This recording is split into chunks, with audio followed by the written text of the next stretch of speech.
Unless you're the monarch, right? Then I guess you're free to kill one and have it for your dinner if you want, because you own them, so you can do what you like. Alright, mate, my name is Dan from DanSenseiEnglish.com, and welcome to the Dan Sensei British English Podcast, the show that explains everything about British life, British culture, and of course, British English for intermediate and advanced level English learners who love the UK. This episode is full of strange facts about the UK that you probably didn't know. Now, the UK is a weird little place with loads of mystery and history, especially for such a small island. So some of the stuff I'm going to talk about today you might find quite interesting, and it might also help you out if you're ever taking part in a pub quiz. Don't forget, you can find the full transcript for free over on dansenseienglish.com. The link is in the show notes below, so if you want to follow along with every single word that I say, please check it out. But if you're just interested in the key vocabulary from this episode, you can download the free vocabulary cheat sheet right now using the link in the description below. You can download it, and I'm sure you'll learn some interesting new words. Speaking of interesting new words, here are some that you're gonna need to know for this episode. Parliament. Parliament. In some countries, it's a group of people that are elected to make laws and decisions about the country. Adhesive. Adhesive, a sticky substance that's used for joining things together, usually permanently. A penny. A penny, the smallest unit of currency in the UK. Now, we use pounds, and 100 pennies makes a pound. Sometimes it's called pence or p. Archery. Archery, the sport where you shoot an arrow with a bow. Pew! Staggering. Staggering. Very shocking and surprising. Syllable. Syllable. Now, this is a sound that makes up a word. For example, syllable is 3 syllables. Si is 1 syllable, l is 2 syllables, and bull is 3 syllables. Syllable. Syllables. Monarch. Monarch, the king or queen. Census. Census, the counting for official purposes, like usually it's counting people who live in an area or a country and collecting information about them. Right then, let's get cracking. The first fact I've got for you today is actually pretty well known, but even British people get this one wrong as well. So, you've probably heard of Big Ben before, right?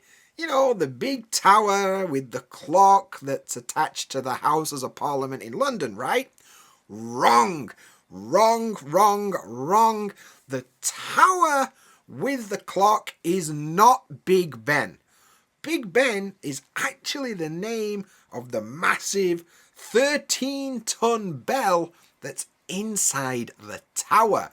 The tower itself is actually called St. Stephen's Tower, but full disclosure, I didn't even know the name of the tower until I was doing research for this episode, but I did know that the bell is called Big Ben though. The next fact I've got for you today is that the first ever postage stamp that used adhesive and was actually used by a postal service was called the penny black, and it was invented in the UK in the 1840s. It had a picture of Queen Victoria on it, and as the name suggests, it cost a penny. Before this, the system was a bit different. The person who received the letter had to pay for the postage, and it depends on how far the letter had travelled. Obviously, the further the distance, the more expensive. However, they switched to this penny black system in the 1840s. Now, what the post office used to do, After the stamp had been used, they would cross it out with red ink so they couldn't use it again. The problem with this is that the ink could be wiped off and you could use the stamp again. Now, that's a bit of a disaster for the post service, so this led to the second ever postage stamp being invented, which was called the penny red. And they kind of switched it up. The stamp was red and they would cross it out with black ink after it was used, so it was much harder to use again. I guess it's like the early version of copy protection. The next fact I've got for you today is pretty well known, but not everyone knows it, so you might find it interesting. The game of golf was invented in Scotland. That's right, the game with the clubs and the little ball that goes in the holes came from Bonnie, Scotland. I apologise about that terrible accent. It originated in 1457 and it's been popular ever since. Kind of popular anyway. It was actually illegal for a while in Scotland because King James II of Scotland got really pissed off with people playing golf because it interfered with his army's archery practice, so he weren't having any of that and he made it illegal. Scotland is also home to the oldest golf course in the entire world. It's called the St Andrews Links and it's located in Fife, which is a Scottish town, and it's believed to have been formed in 1552, quite a while ago.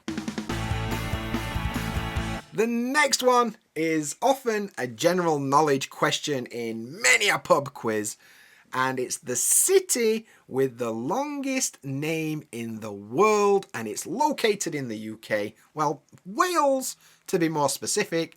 And now this city's name is incredibly difficult to pronounce, so rather than embarrass myself and do a crap job of it, here's a clip of somebody saying it. Just up the road from Llanfair to Pwllgwyngyll, go get a Quindrobwll, Llantysilio, go. The temperature got to 21 Celsius. Now that place name that he just said has a staggering 58 letters and 18 syllables. Now, obviously that's not really English, it's in the Welsh language, but it's still pretty interesting.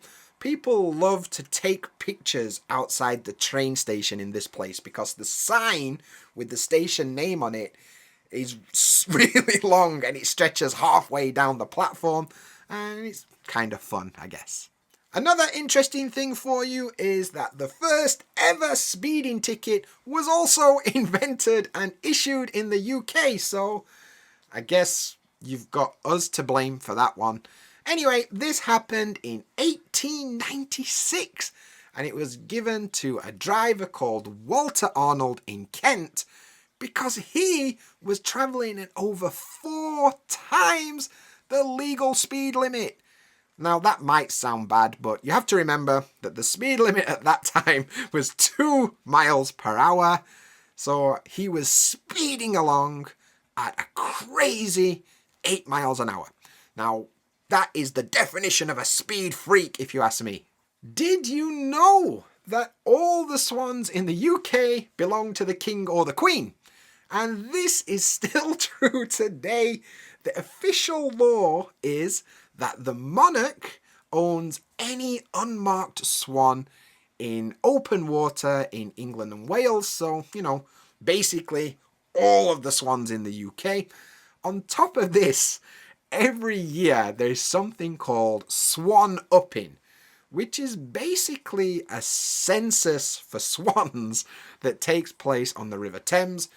It's also highly illegal to kill a swan in the UK since the 1980s, and you could actually face jail time if you do. Unless you're the monarch, right? Then I guess you're free to kill one and have it for your dinner if you want, because you own them, so you can do what you like. The UK is also the home of the shortest scheduled passenger flight in the world. The distance of this flight is about 3 kilometers and the flight time is about 90 seconds. Although apparently their record time is 47 seconds. It costs £7.50 one way, and that'll get you from Scotland to Papa Westray, which is in the Orkney Islands. Probably swim it if you want, but there you go. And speaking of pointless travel, it's well documented, it's well known that the London Underground, or Tube as it's more commonly known, is the oldest underground rail network in the world. It opened in 1863 and it's pretty big. It covers over 400 kilometres of line. However, there is one trip on this network which is utterly pointless. If you take the train from Leicester Square to Covent Gardens, above ground it's 0.3 kilometres distance. And it actually takes longer on the tube than it does to just walk. Up next, we'll have a look at a strange piece of British food called the Cornish pasty. Maybe you've heard or maybe even eaten one of these before, but if you haven't, it's a thick, short crust pastry that's filled with like meat and vegetables. Anyway, they are pretty popular all over the UK. The strange thing is the origin of this food. They were invented for miners so they could eat food during their shifts while they were working. There's a thick crust on one side of the pasty, and that is so they could hold it with their dirty fingers and not get the rest of the food messed up, and they get the dirty hands all over the bit that they're trying to eat. They also used to have two fillings, like half and half. One half would be savoury and the other half would be sweet, so it was like a full meal and dessert in one little package. This food also gave birth to the famous chant, "Oggy, oggy, oggy! Oi, oi, oi!" A chant that is much more well known and associated with Australian people. But apparently, oggy is the original word for the pasty in the Cornish language, and they would shout this when the pasties are ready. "Oggy, oggy, oggy, the pasties are ready." And the miners would chant, "Oi, oi, oi," as a way of saying, like, thank you. Weird, but you're welcome, Australia. Moving from food to drinks, you're probably well aware that British people love drinking tea. However, you might not know that our tiny little island consumes over 60 billion cups of tea each year, which is more than 100 million cups per day. And British people are very particular about their tea, and there's a debate that's been raging on for years about the correct method of making a cup of tea.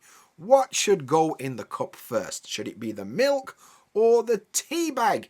And people argue about this all the time. So if you ever fancy starting an argument with a group of British people, just ask them what the correct way to make a cup of tea is. I guarantee it's going to start some discussion. So there you go, some interesting facts about the UK that you might not have known before this podcast. There are loads more, but I found these ones interesting. I hope you found them interesting too. Maybe I'll make a part 2 in the future, but for now, I've got a question for you. What was the most surprising fact in this video and why? If you're watching on YouTube, head down to the comments and let me know. If you're listening to this podcast somewhere else, send me a message on Instagram. I'd love to hear from you. Now, if you enjoyed this podcast, and I hope you did, do me a favor and leave me a review on Spotify or Google Podcasts, Apple Podcasts, whatever. It really, really helps me out. It helps other people find the podcast, and I would really appreciate it. And, if you're watching this on YouTube as a video, you know what it is. You know what to do. Subscribe, like, leave a comment, all that good stuff that the algorithm likes. It would really help me out, and I would proper appreciate it. And if you want to go one step further and really support the podcast and what I do, join me on Patreon. For $5 a month, you get access to bonus episodes, you can suggest episodes that you'd like to see me make, and you'll get all sorts of extra content. But more importantly, you'll get access to the Study Squad community. Now, this is a new group that I've made, and it's the perfect place for you to practice English and specifically improve your English speaking. You can chat with other people and other members about a bunch of different topics using either the voice chat or the text chat. Both are available all the time. And we also have weekly meetings where you can talk with me or you can chat with other people on there about various topics in a group setting. It's a great way to meet other English learners, and it's also a great way to practice using English. So check it out. It's patreon.com/dansensei. The link is in the description. But that's it for this episode, and I'll catch you in the next one.